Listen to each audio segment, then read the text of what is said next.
आप मुझे ये बताएं कि आपकी आंखों से आंसू क्यों जा रहे हैं? ستر روح क्यों ولې बाबू? بس زمونږ څوک نشته دا ورکوټې زوی مې دی بس دا کوټې م خراب دي سواس مې نشته دی.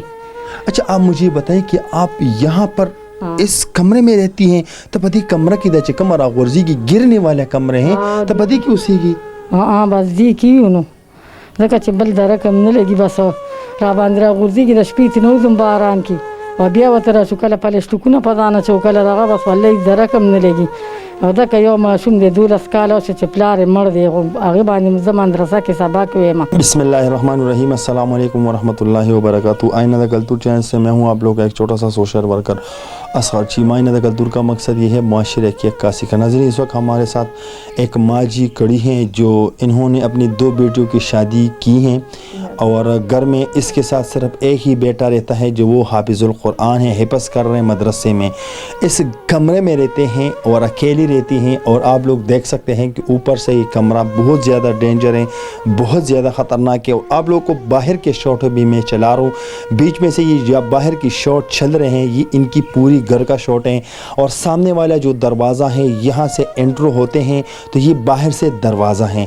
یہاں یہ پورا گھر ہے, ان کے نہ پانی کا ہینڈ پمپ ہے نہ یہاں پر ان کا رہنے سہنے کا کوئی اچھی جگہ ہے. ماں جی کہتی ہے کہ میرے لیے ایک پانی کا ہینڈ پمپ لگوائیں اور ساتھ میں میرے لیے یہ کمرہ بنائیں. اس پہ تقریباً میرے حساب سے اگر ہم ان کی ریپیئرنگ کریں یا ان کو گرائیں تو ان کے اوپر 1.5 لاکھ خرچ آتا ہے. باقی میں ان سے پوچھنا چاہتا ہوں پشتو میں, آپ لوگوں کے لیے میں اردو میں ٹرانسلیٹ کرتا ہوں. جی السلام علیکم.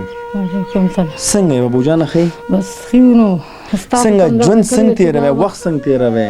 بس دغه وخت یې نه تېرېږي بس په مارغانو کارغانو م الله تېروي په مونږ م او بس یتیمانان یو که چېرته لږ امداد را سره چا وکړو دا کمرې مې سمې شوي نو دا به یې غټه مهرباني وي او نیکي به یې وي را سره. خاوند دی؟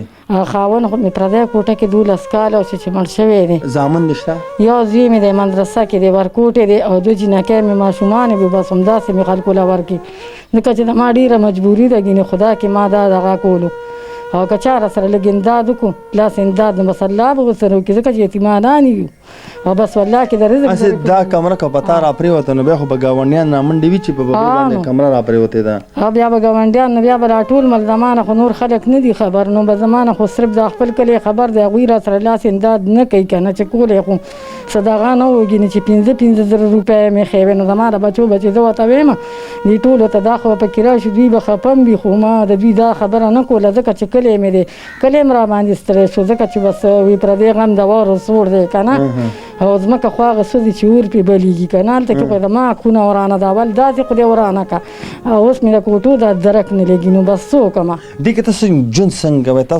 تاسو چې ملاستې باران کېږي نو الله به م ساتي بس پس د وجه باندې نو بس الله پاک دا راته ووایه بابو کله چې په تاسو باران کېږي نو دلته چې دننه باران کېږي تاسو سره دلته خوا کې پراته یې او داسې دار کې را باندې را پروزي خو بس څه وکړو نو ناکام هم دی ځکه چې داسې طوفان او باران راشي نو بار خو هم پکې د چا وخت نه تېرېږي که نه او د دې د راغورځېدو هم خطره ده؟ د دې د راغورځېدو خطره یاره ټیمه داسې یارېږم پکې خو بس زه یم خدای بس ته مې یې نو تاسو څه ویل غواړئ چې تاسو له څه وکړي شي؟ بس مونږ وو چې دا 2 کمرې مې مو شي دا برنډه او باتروم دی او دا نغري ځای مې دی بس مړه ټول کور وران دی نو نه کې خو صدقه نشته دی د روپۍ درک را سره نه لګي نو. اچھا ناظرین ماں جی کہتی ہیں کہ اللہ نہ کرے یہ کمرہ گر جائیں پھر کل کوئی اٹھا کے یہاں آئے گا کہ یہاں پر کوئی شہید ہو چکا ہے کوئی فوت ہو چکا ہے تو اس سے پہلے میری گزارش ہے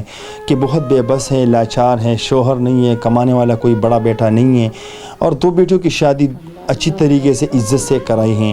اب یہ کہنا چاہتی ہیں کہ میرے گھر کا حالات بہت زیادہ بگڑا ہے میں چاہتی ہوں کہ آپ لوگ ہمارے لیے یہ کمرہ بنائیں. تھوڑے رقم سے اگر کوئی آنا چاہتے تب بھی آ سکتے ہیں, کوئی نہیں آتے کہتے کہ آپ کمرہ بنائیں بہتر بات ہوگی. اس کیمرے پہ آنا جب کوئی آ جاتے ہیں تو وہ بہت زیادہ مجبور ہوتے ہیں. تو میری گزارش ہے ہمارے دیکھنے والے سے, میری آپ لوگوں سے گزارش ہے اگر کوئی ہے اور وہ ان کے لیے کمرہ بنا سکتے ہیں تو وہ آگے بڑھے کیونکہ یہ بہت زیادہ مجبور ہیں, بے بس ہے, لاچار ہیں.